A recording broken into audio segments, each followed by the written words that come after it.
Hi hello నమస్తే. మీరు చూస్తున్నారు ఆర్టీవీ హెల్త్. నేను సహస్ర. ప్రస్తుతం మనతో పాటు ఉన్నారు డాక్టర్ శరత్ రెడ్డి పుట్ట, director for hepatology and liver transplant, Apollo hospital, Jubilee hills, Hyderabad. నమస్తే డాక్టర్. నమస్తే. సో ఇప్పుడు లివర్ గురించి మాట్లాడుకున్నట్లయితే అన్ని కేసెస్లో, అన్ని కాజెస్లో లివర్ ట్రాన్స్ప్లాంట్ అవసరం పడుతుందంటే when it is done by liver transplant.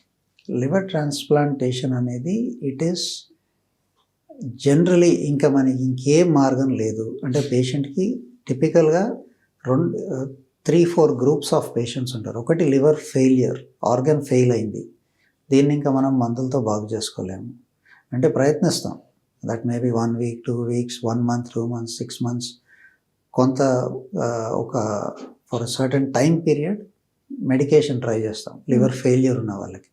ఇంకా అది పని చేయట్లేదు, లివర్ ఫెయిలియర్ ఇంప్రూవ్ కావట్లేదు అనుకున్నప్పుడు ట్రాన్స్ప్లాంట్ చేస్తాం, నెంబర్ 1. తర్వాత లివర్ క్యాన్సర్. లివర్ క్యాన్సర్కి liver transplantation is a curative treatment. మనం క్యూర్ చేసుకోవచ్చు క్యాన్సర్ని, లివర్ క్యాన్సర్ని క్యూర్ చేసుకోవచ్చు. One of the few cancers where transplantation చేసి క్యూర్ చేసుకోవచ్చు, దట్ ఈస్ లివర్ క్యాన్సర్. కానీ దాన్ని ఒక సర్టన్ స్టేజ్లో గుర్తుపట్టాలి. ఎర్లీ టు ఇంటర్మీడియట్ స్టేజెస్ అంటారు. అడ్వాన్స్డ్ ఆర్ టర్మినల్ స్టేజ్లో గుర్తుపడితే ఏం చేయాలి అంటే ఉన్నాయి, కొత్త ట్రీట్మెంట్స్ వస్తున్నాయి, కానీ in general early to intermediate స్టేజ్లో గుర్తుపడితే క్యూర్ చేసుకోవచ్చు. And one of the curative modalities is transplantation. So liver failure, liver cancer. తర్వాత కొంతమంది పిల్లలు మనం ఇంతకుముందు మాట్లాడుకున్నట్టు కొన్ని జీన్ డిఫెక్ట్స్తో పుడతారు. ఆ కంటిన్యూస్ మన సెల్స్లో కావాల్సిన metabolic reactions, energy production, protein production, వీటికి కావాల్సిన ఎంజైమాటిక్ రియాక్షన్స్లో కావాల్సిన ఎంజైమ్ డెఫిషియన్సీతో పుడతారు. Because their genes are carrying some mutations. So చాలా కొన్ని ఎసెన్షియల్ ఫంక్షన్స్ దెబ్బతింటాయి. సో దోస్ చిల్డ్రన్, ఆ పిల్లల గ్రోత్ ఎఫెక్ట్ అవుతుంది. It can be neurological growth, cognitive growth అంటే ఇంటెలిజెన్స్ ఎఫెక్ట్ అవుతుంది. అండ్ కొన్ని organ functions, metabolism, glucose metabolism కొంత డిస్టర్బ్ అవుతుంది, గ్లైకోజన్ స్టోరేజ్ డిజీజెస్ అంటారు. ఇట్లాంటి కండిషన్స్కి ట్రాన్స్ప్లాంట్ చేయడం జరుగుతుంది. తర్వాత కొంతమంది పిల్లలు ఆ లివర్ స్ట్రక్చర్, పుట్టుకతో ఆ లివర్కి ఒక ఆర్కిటెక్చర్, ఒక స్ట్రక్చర్ ఉంటుంది. ఆ లివర్లో లివర్ కణాలు ఉండాలి. తర్వాత చిన్న చిన్న ట్యూబ్స్ ఉంటాయి, బైల్ ట్యూబ్స్ అంటాం. చిన్న they are like drainage tubes, చిన్న లివర్ నిండా. సో లివర్ తయారు చేసిన బైల్ జ్యూస్ ఉంటుంది, లివర్లో బైల్ జ్యూస్ తయారవుతుంది. That is for digestion. అది ఆ ట్యూబ్స్ ద్వారా డ్రైన్ అయ్యి, ఎట్లయితే మనకు అన్ని చిన్న ట్రిబ్యూటరీస్ కలిసి ఒక నది కింద మారి ఆ నది వెళ్ళి ఓషన్లో కలుస్తుంది, same system is like that. ఆ లివర్లో అన్ని చిన్న ట్రిబ్యూటరీస్ ఉంటాయి, బైల్ డక్ట్స్ అంటాం. బైల్ డక్ట్ని మనం ఒక రివర్, ఒక నది కింద ఇమాజిన్ చేసుకుంటే ఆ నదిలో కలిసి దాంట్లో నుంచి పేగులోకి వస్తాయి. సో ఇదంతా ఒక చిన్న ట్యూబ్ స్ట్రక్చర్ అనమాట. అది పుట్టుకతో కొంతమంది పిల్లలకి ఆ ట్యూబ్స్ అన్ని బ్లాక్ అయిపోయి పుడతారు. That is called biliary atresia. So biliary atresia ఉన్న పిల్లలకు కూడా ట్రాన్స్ప్లాంట్ చేస్తాం. సో బ్రాడ్గా చెప్పాలి అంటే మీకు ఈ 4 conditions: liver failure, liver cancer, genetic డిఫెక్ట్స్తో పుట్టిన కొంతమంది పిల్లలకి ఎక్కడైతే liver functions, metabolic functions disturb అవుతాయి, ప్లస్ బిలియరీ అట్రీసియా. ఇంకా వేరే కండిషన్స్ ఉన్నాయి, కానీ బ్రాడ్లీ ఈ కండిషన్స్కి ట్రాన్స్ప్లాంట్ చేస్తాం. మరి లివర్ ఫెయిల్యూర్కి కారణాలు ఏంటి అంటే alcohol, fatty liver, viruses, hepatitis B and C. చిన్నప్పుడు వ్యాక్సిన్ తీసుకుంటారు కాబట్టి ఓకే, కానీ వాళ్ళు తీసుకున్న వాళ్ళకి ఏ ఏజ్లో ఛాన్సెస్ ఉంటాయి సార్? ఇవి ఎప్పుడైనా రావచ్చు. చిన్నప్పుడు కనుక మనం వ్యాక్సిన్ తీసుకోకపోతే మనకి ఎప్పుడైనా ఇన్ఫెక్షన్ రావచ్చు. అందుకనే ఇప్పుడు ఒకవేళ చైల్డ్హుడ్లో for whatever reason vaccine అందుబాటులో లేదు, లేదంటే తీసుకోలేదు, లేదా మర్చిపోయారు, లేదా మిస్ అయింది, అడల్ట్స్ కూడా ఈ వ్యాక్సిన్స్ తీసుకోవాలి. హెపటైటిస్ బి వ్యాక్సిన్ ఉంటుంది, హెపటైటిస్ ఏ వ్యాక్సిన్ ఉంటుంది. ఏ ఏజ్ అయినా తీసుకోవచ్చు, ఎవరైనా తీసుకోవచ్చు. చిన్నప్పుడు తీసుకొని వాళ్ళు కనుక తీసుకోవాలి. రెండోది, చిన్నప్పుడు చాలామందికి వ్యాక్సినేషన్ జరుగుతుంది, కొంతమందికి వ్యాక్సినేషన్ ఫెయిలియర్ అవుతుంది అనమాట. 90%కి మనం వ్యాక్సిన్ ఇచ్చేసాం. For example hepatitis B vaccine తీసుకోండి, 3 డోసెస్ ఇస్తారు. ఇచ్చిన తర్వాత 6 మంత్స్కి యాంటీబాడీస్ వస్తాయి. మీరు ఏ వ్యాక్సిన్ తీసుకున్నా సరే, అది కోవిడ్ కానివ్వండి, హెపటైటిస్ బి కానివ్వండి, న్యూమోకాకస్ కానివ్వండి, ఏదైనా సరే మీరు వ్యాక్సిన్ తీసుకున్న తర్వాత, ఇప్పుడు in this case hepatitis B అనేది వైరస్, ఆ వైరస్కి అగేన్స్ట్గా మనం వ్యాక్సిన్ ఇస్తున్నాం. ఇచ్చిన తర్వాత ఆ వైరస్కి అగేన్స్ట్గా యాజ్ ఎ డిఫెన్స్ మన బ్లడ్లో ఆ డిఫెన్స్ ప్రోటీన్స్ అయ్యాయా లేవా, అల్టిమేట్గా మనకు ఆ డిఫెన్స్ ప్రోటీన్స్ అనేవి ప్రొడ్యూస్ అవ్వాలి. అందుకని ఇస్తున్నారు వ్యాక్సిన్ మీకు. అంటే మీకు సింపుల్గా ఎగ్జాంపుల్ చెప్పాలంటే మన దగ్గర బార్డర్ తీసుకోండి, కాశ్మీర్ బార్డర్లో ఇన్ఫిల్ట్రేషన్ జరుగుతుంది, that's people are coming in. అప్పుడు ఏం చేస్తారు మీరు? బార్డర్ సెక్యూరిటీ ఫోర్స్ని అక్కడికి మొబిలైజ్ చేస్తారు, or some security forces you are mobilizing them, they are the defence. So next time అటు నుంచి వస్తే దెన్ ఇంకా they will stop the infiltrators. Vaccine is the same exercise. So imagine the virus as a terrorist, you are injecting it, or some infiltrator. Inject చేసినప్పుడు మీ బాడీలో defence proteins produce అవుతాయి. So next time when you actually get the infection, next time ఎవరిదో blood తీసుకున్నారు, దాంట్లో hepatitis B ఉంది, దాంట్లో virus particles enter అవుతూనే మీకు ఈ డిఫెన్స్ ప్రోటీన్స్ అన్నీ రెడీగా ఉంటాయి, already there, they will go and attack and kill the virus. So మీకు వ్యాక్సిన్ పనిచేసిందా లేదా మీకు తెలియాలి అంటే మీకు ఆ వైరస్కి అగేన్స్ట్గా యాంటీబాడీస్ ప్రొడ్యూస్ అయ్యాయా లేదా అనేది మీరు బ్లడ్ టెస్ట్లో చెక్ చేసుకోవాలి, మళ్ళీ చేయాలి, చెక్ చేసుకోవాలి. So whoever has had hepatitis B vaccine ఒక ఫ్యూ ఇయర్స్ తర్వాత బ్లడ్ టెస్ట్ చేయొచ్చు, simple blood test. White blood cells ఏమైనా ఎక్కువ అవుతాయి? వైట్ బ్లడ్ సెల్స్ కాదండి, ఇది వీటిని యాంటీబాడీస్ అంటారు. జనరలీ స్పీకింగ్ యాంటీబాడీస్ అనేవి మనకి ప్రొటెక్షన్ కోసం అగేన్స్ట్ వైరసెస్, అగేన్స్ట్ బ్యాక్టీరియా, క్రిములు అంటాం కదా, అన్ని క్రిములకి అగేన్స్ట్గా ఏదైనా ఇన్ఫెక్షన్ వచ్చినప్పుడు యాంటీబాడీస్ తయారవుతాయి. మన వైట్ సెల్స్ అన్నారు కదా మీరు, తెల్ల రక్త కణాలు. తెల్ల రక్త కణాలు ఒక వైరస్ను, ఒక బ్యాక్టీరియాను అటాక్ చేయాలంటే ఒకటి డైరెక్ట్గా అటాక్ చేస్తాయి, వాటిని మింగేస్తాయి. రెండోది ఇండైరెక్ట్గా ఇట్లా మనం మిసైల్ ఫైర్ చేసినట్టు. So you can imagine this antibody as a missile, it's a protein particle. So యాంటీబాడీస్ని తయారు చేస్తే యాంటీబాడీస్ వెళ్ళి ఆ వైరస్ని, బ్యాక్టీరియాని ఇన్యాక్టివేట్ చేసేస్తాయి. అంటే ఆ టైంలో ఎక్కువ ఉంటాయి సార్ వైట్ తెల్ల రక్త కణాలు? ఒకవేళ ఇన్ఫెక్షన్ అనేది ఎప్పుడైనా బాడీలోకి వస్తే కొంచెం ఎక్కువ అవుతాయి, టెంపరీలీ ఎక్కువ అవుతాయి. ప్లస్ యాంటీబాడీ ప్రొడక్షన్ కూడా పెరుగుతుంది. ప్లస్ ఆల్రెడీ ప్రీఫార్మ్డ్ యాంటీబాడీ, ఇప్పుడు వ్యాక్సిన్ ఇస్తే మీకు ఫర్ ఎగ్జాంపుల్ కొంతమందికి అసలు హెపటైటిస్ బికి అగేన్స్ట్గా ఉండనే ఉండవు, you don't have antibodies. So మీరు వ్యాక్సిన్ ఇచ్చినప్పుడు ఆ వైరస్కి అగేన్స్ట్గా ఆ వ్యాక్సిన్లో ఏంటి మనం ఇచ్చేది? ఆ వైరస్ డెడ్ వైరస్ బాడీకి తెలుస్తుంది, అలైవ్ ఆర్ డెడ్ అనేది తెలుస్తుంది. But body as a preparedness కోసం యాంటీబాడీస్ తయారు చేసుకుంటుంది. బికాస్ బ్లడ్లో ఎంటర్ అయింది కాబట్టి వైరల్ పార్టికల్ ఉన్నా సరే దానికి సంథింగ్ న్యూ, బ్లడ్లో something new, it is not your own protein. మన బ్లడ్లో మన ఓన్ ప్రోటీన్స్, ఫుడ్ పార్టికల్స్ అవి సర్క్యులేట్ అవుతూ ఉంటాయి.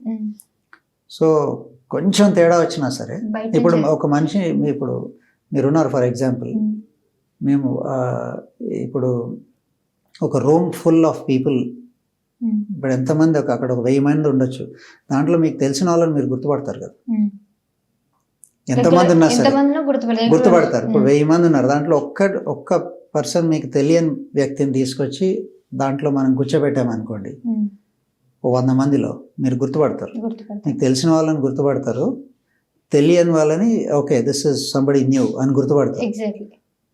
Body is like that. So viral particle enter అయినప్పుడు this is something new, I never seen this. So body recognize చేసి దానికి అగేన్స్ట్గా యాంటీబాడీస్ తయారు చేసి ఎలిమినేట్ చేసేస్తుంది ఆ protein.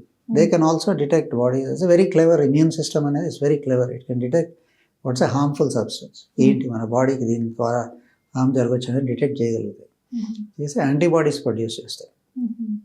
So now you are prepared, మీ దగ్గర ఉన్నాయి డిఫెన్స్ సిస్టమ్స్ ఉన్నాయి, ఇప్పుడు ఏదైనా వచ్చినా సరే body will attack it. But కొంతమందికి ఏమైందంటే వ్యాక్సిన్ ఇచ్చిన తర్వాత ఫర్ వేరియస్ రీజన్స్ ఒక్కొక్కసారి ఏమైందంటే వ్యాక్సిన్ కోల్డ్ చైన్ మెయింటైన్ అవ్వదు.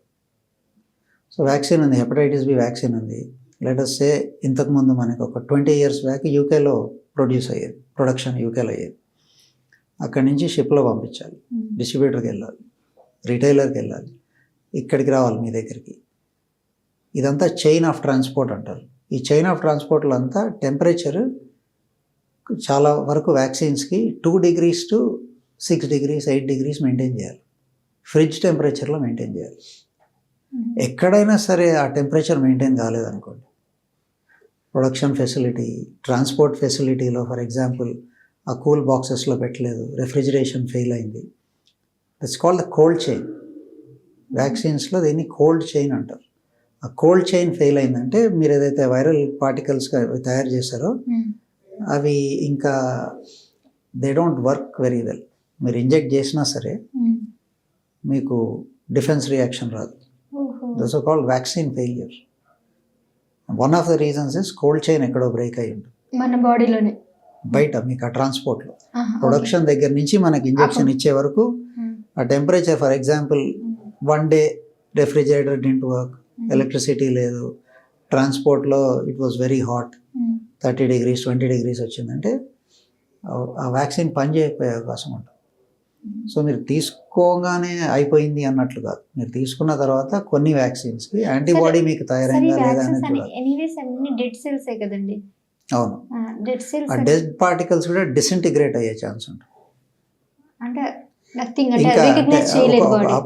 పార్టికల్ కూడా అవి they are proteins, right? So ఇప్పుడు ఒక బ్రిక్ ఉంది, ఒక ఇటుక ఉంది, దాన్ని మనం పగలగొట్టేస్తే అది మట్టి కింద మారుతుంది కదా, అప్పుడు it won't look like a brick anymore. That's disintegration. So particles disintegrate అయ్యే ఛాన్స్ ఉంటుంది కోల్డ్ చైన్ బ్రేక్ అయితే. టిపికల్గా లైవ్ వైరస్, మీరు అన్న పాయింట్ కరెక్టే, లైవ్ వైరస్ అయితే టెంపరేచర్ మనం మెయింటైన్ చేయనప్పుడు ఇట్ విల్ డై. కొన్ని వ్యాక్సిన్స్లో 2 రకాలు ఉంటాయి. లైవ్ వైరస్ అంటే మనం ఇచ్చేది వైరస్ ఇస్తాం, that is alive when it enters the body, those are called live vaccines. రెండోది వైరల్ పార్టికల్స్, మొత్తం వైరస్ ఏమో దాంట్లో ఒక పార్టికల్ తీసుకొని ఇస్తాం. సార్ లైవ్ మీరు ఇందాక ఫస్ట్ అన్నారు కదా, అలాంటివి ఇచ్చినప్పుడు లైవ్ వైరస్ ఎట్లా ఇస్తామంటే చాలా లో డోస్లో ఇస్తాం. ఇట్స్ వెరీ లో డోస్, దాంతో మీకు ఇన్ఫెక్షన్ రాదు. సో పోలియో ఉంది for example, it's live virus, దాంట్లో లైవ్ అండ్ కిల్డ్ 2 ఉంటాయి. బట్ పోలియోలో ఒక లైవ్ వర్జన్ ఉంది. ఇన్ఫ్లుయెన్జా ఉంది, దాంట్లో కూడా ఒక లైవ్ వర్జన్ ఉంది. లైవ్ వర్జన్ ఉంది, మనం యూజ్ చేయం ఇండియాలో. But what we are using is inactivated. తర్వాత yellow fever, it's a live vaccine. కొన్ని లైవ్ వ్యాక్సిన్స్ ఉన్నాయి. సో ఆ live is a different group, తర్వాత inactivated vaccines is a different group. So ఆ విధంగా ముందుగానే ఒకవేళ మీరు అన్నట్టు వ్యాక్సిన్స్ కనుక ఫెయిల్ అయితే చిన్నప్పుడే, సో వీళ్ళకి అది మనకి ఫెయిల్ అయిందా లేదా మనకి టెస్ట్ చేస్తేనే తెలుస్తుంది. Some vaccines like hepatitis B అది తీసుకున్న తర్వాత యాంటీబాడీస్ చెక్ చేసుకోవాలి. చెక్ చేసుకొని యాంటీబాడీస్ ఉంటే లేవనుకోండి, ఉంటే పర్వాలేదు, లేవనుకోండి మళ్ళీ తీసుకోవాల్సి ఉంటుంది వ్యాక్సిన్. సో అందుకని బెటర్. ఇప్పుడు నేనే అనుకోండి, చిన్నప్పుడు మా మమ్మీ వాళ్ళు ఇచ్చుంటారు, ఫెయిల్ అయింటది. సో నేను ఇప్పుడు చెక్ చేసుకొని లేదు అని తెలిసిన తర్వాత వేసుకోమంటారు వ్యాక్సిన్స్ ఎవరైనా కానీ. రైట్. సో ఆ విధంగా ఇప్పుడు ఎనీ డౌట్. ఓకే, సో మనం ఈరోజు లివర్ డిజీజ్, లివర్ ట్రాన్స్ప్లాంటేషన్ అని మాట్లాడుకుంటున్నాం. దానికంటే కూడా important topic is adult vaccination. Child vaccination ఎట్లాగో ఉంది. దేర్ ఆర్ నేషనల్ ప్రోగ్రామ్స్, మన యుఐపి అంటారు ఇండియాలో, యూనివర్సల్ ఇమ్యునైజేషన్ ప్రోగ్రామ్, అన్ని రకాలు ఉన్నాయి. కానీ చాలామంది అడల్ట్స్కి కూడా కొన్ని వ్యాక్సిన్స్ కావాలి. That's very very very important topic. If anybody is in doubt about vaccines, చాలా సెంటర్స్లో ఇప్పుడు అడల్ట్ వ్యాక్సినేషన్ క్లినిక్స్ ఓపెన్ అయ్యాయి. You should go and consult physician in adult vaccination clinic, A doubt ఉన్నా సార్. రైట్ రైట్ అవును. కాకపోతే నేను అదే last time ఒక ఫిజిషియన్ వచ్చినప్పుడు తనేం చెప్పారంటే, సో గవర్నమెంట్ పిల్లలకి ఎలాగ గవర్నమెంట్ ఇనిషియేట్ తీసుకొని చేస్తుందో పెద్దలకి అది చేయకపోవడం ఇక్కడ కొద్దిగా అవేర్నెస్ తక్కువ ఉంది. ఓన్లీ ప్రైవేట్ సెంటర్స్ మాత్రమే ఈ వ్యాక్సినేషన్స్ ఇస్తున్నాయి అని అన్నారు. న్యూకోమా ఒకటి, లేదంటే ఇన్ఫ్లుయెన్జా ఒకటి, టీడాప్ ఒకటి, ఇవన్నీ కూడా రెగ్యులర్గా ఆఫ్టర్ 60 years వాళ్ళు ఖచ్చితంగా వేసుకోవాలి అని అన్నారు. దాంట్లో నేను ఇది హెచ్పివి హెపటైటిస్ బి ఏదైతే ఉందో అది కూడా కంపల్సరీ అని అడిగాను. అడిగితే అది చిన్నప్పుడు వేసేస్తారు అని చెప్పేశారు. అందుకే నేను మిమ్మల్ని అడగడం జరిగింది. అది చిన్నప్పుడు ఇస్తారు అందరికీ, బట్ పని చేసిందా లేదా అనేది చెక్ చేసుకోవటం ఇంపార్టెంట్. అంటే it's more important for everybody in health care. ఇప్పుడు జనరల్ పబ్లిక్ హెల్త్ కేర్లో నర్సెస్ ఉంటారు, వార్డ్ బాయ్స్ ఉంటారు, అంబులెన్స్ స్టాఫ్ ఉంటారు, టెక్నీషియన్స్ ఉంటారు, ల్యాబ్స్లో పనిచేసే వాళ్ళు ఉంటారు, డయాగ్నోస్టిక్స్లో పనిచేసే వాళ్ళు ఉంటారు. వీళ్ళంతా కూడా they are dealing with human secretions, human blood, urine sample, tissue samples deal చేస్తూ ఉంటారు. సో హెల్త్ కేర్ స్టాఫ్కి particularly it's very very important antibodies check చేసుకోవడం. అండ్ యాంటీబాడీస్ ఒక సర్టన్ లెవెల్ పైన ఉండాలి, లేదు అంటే మళ్ళీ వ్యాక్సినేషన్ చేసుకోవాలి. And thank you so much. And Thanks so much. we are so happy being here, sir. Thank We'll you. meet again. Thank you.